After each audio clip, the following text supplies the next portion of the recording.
My name is Jason Hutchins. I'm a game producer on World of Warcraft. We're here in Germany to announce and release the Mists of Pandaria expansion. Hi, my name is Gary Platner. I'm the lead environment artist on World of Warcraft.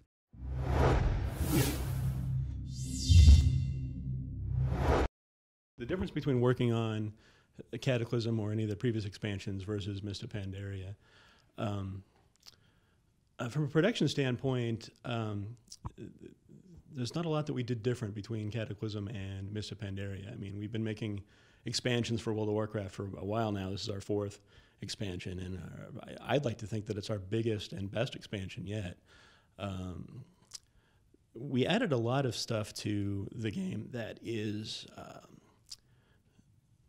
appeals to a lot of different types of play styles.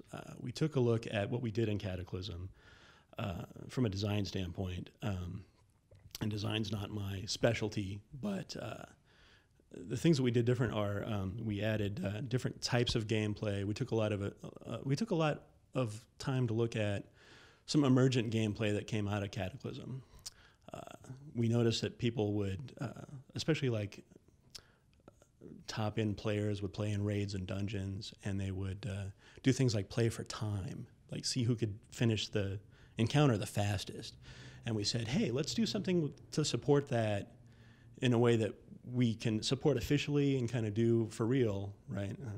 Maybe for real is not the right way to say it, but and we made a thing called challenge modes, which is where we do a timer for you so you can start the encounter and finish it, and then also do leaderboards. And that's the thing that we noticed players were doing, and we wanted to be able to support that. So that's just something we did for Mists of Pandaria. But we have all kinds of new interesting things in the game. You know, we got the new class, got the new race, of course. So we've done a lot of things that we want to appeal to a broad up. Okay, as a game producer on Mists of Pandaria, I work specifically with the engineering team. We have, of course, you know, the team is divided into artists like Gary and designers that work on just all kinds of things, be it the numbers or the story writing or what have you. I work with the engineers. I work hand in hand with designers to see what they want to have made in the game, and then I work with the engineers and we figure out like what it'll take to do whatever it is needs to be done. So yeah, day to day I work with programmers. Well, my job, what I do every day, is work on the environment. So it's the exterior part of the world.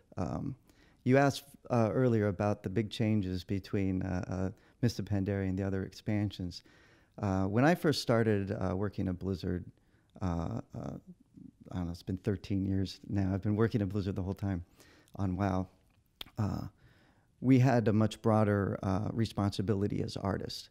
And currently, we have broken up our teams, so there's 5 different leads now. So my responsibility is for all of the exterior parts of the world, all the natural elements, the trees and rocks and grass. Then we have another team that's responsible for the dungeons, another team responsible for props, still another one for animation, and another one for characters and armor sets and things like that.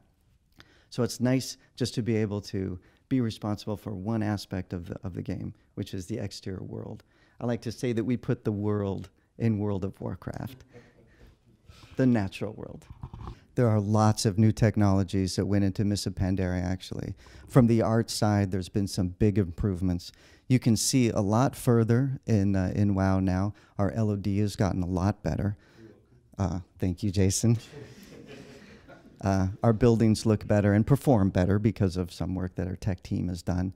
Our tile sets, the textures that go on the ground, they're a lot bigger, they're a lot higher res now, and we can do a lot more with them that we just couldn't do before. Also, thanks to the tech team, it makes our job easier. We do have many more producers, we have many more functions that players don't necessarily see, but the things you will notice back to the tile sets is our ability to do what's called like a height-based painting of our textures, where depending on how much pressure you put on the texture, how much that texture will interact with other textures. And we can control that, and we couldn't do that before. Our live updating has been improved. Our shadows look better. The lighting looks better. Ambient occlusion is a big part of our this expansion. All that means is pieces that interact like in a building that touch each other. They kind of make their own little self shadows, and when it comes down to it, things just look a lot better in this expansion than they ever did before. Well, every expansion was a lot different, and actually it was a lot easier. Because when you think about it, when we tried to do or did the Draenei, that was more difficult because it was harder to define what kind of race they were. But when we did the Worgen, it was a lot easier because everyone understood what we were trying to do, sort of an Eastern European kind of a Gothic look. And when we started to do Pandarans, well, that's an Asian influence. And so it made it much easier we had much more references. Everyone understood the kinds of mountains I wanted to have, like a Chinese brush painting, a landscape painting. I had to have clouds interact with the mountains, which we hadn't done before. And I made Marco get our engine to work. Marco's our engine programmer. I insisted that we have these transparent clouds in the mountains, which he did not like. He didn't want for performance reasons, but I had to have them just to get the look of this Asian influence. So it actually made it a lot easier having such a defined style. All of our artists, all of our exterior level designers worked a lot better. We all understood the kind of look we want. If we wanted to do plains or fields of farmlands, we had references for those. We wanted to do mountains. We have very specific ideas for how those mountains were going to look. And waterfalls. Every aspect had a reference to it in real world. So it actually made it much easier. If an amount of time, you can't say that to an artist. That's why we have producers who task everything. It is an interesting question, though, because working on World of Warcraft is a lot like playing World of Warcraft. Any kind of game, you have to have rules and parameters to work within. Artists are no different. You give an artist an infinite amount of time, they will take an infinite amount of time to create something. And art is never technically finished anyway. So if we have a task that has a time limit, we will try to finish that in that time. Yeah, I don't know if you saw my eye twitch there. Gary, actually, I liked Gary's answer a lot. But I do think the first thing I would implement is some kind of limitation. Even in playing games, when you don't have some kind of framework, things don't. I mean, first off, things will never be finished, right? So that's not good for anything. But then, secondly, without a framework, you don't have anything to compare against, right? You don't have a goal to achieve, So, but I think the real heart of your question is, what do you want? What do we want to do that we haven't done yet, right? That also is very broad. I think we're very excited about what we've already finished, and we want players to play it.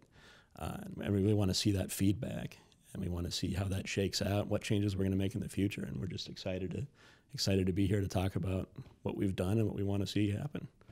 So it's a great question. If I could just, sorry, Chen. It is a good question, and I think a thing that is different from that really sets Blizzard apart from other game companies is our iteration process. And producers do allow us to do that. A little, yeah.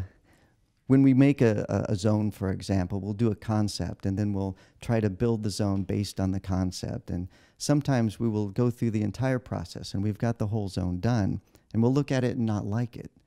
And we'll be like, well, this isn't working. We don't like it.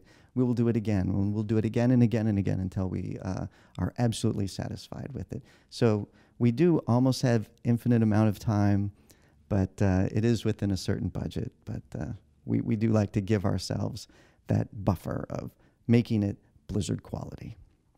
Well, this is the biggest expansion we've ever done. And I know that sounds like just a line, but it's actually true. There's a lot of things that are behind the scenes that went into this game that are brand new for us production-wise. We've improved on so many levels. Our art team, there's about 50 artists. And like I said, we've broken them up into different groups, and it's become more efficient.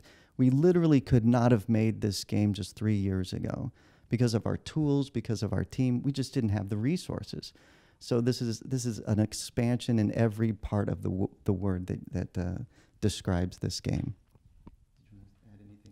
That was awesome. play Mists of Pandaria. We're very happy for it. We're also excited about the live link that's happening all throughout Europe, so everyone can experience the launch event tonight. If they couldn't make it, they could experience it as if they were there. So we're excited about that. We're excited about our music that goes along with it. So it's all very exciting. It's on YouTube, I believe. Yeah. Check it out on YouTube. /Warcraft. YouTube /Warcraft. Yes, very good.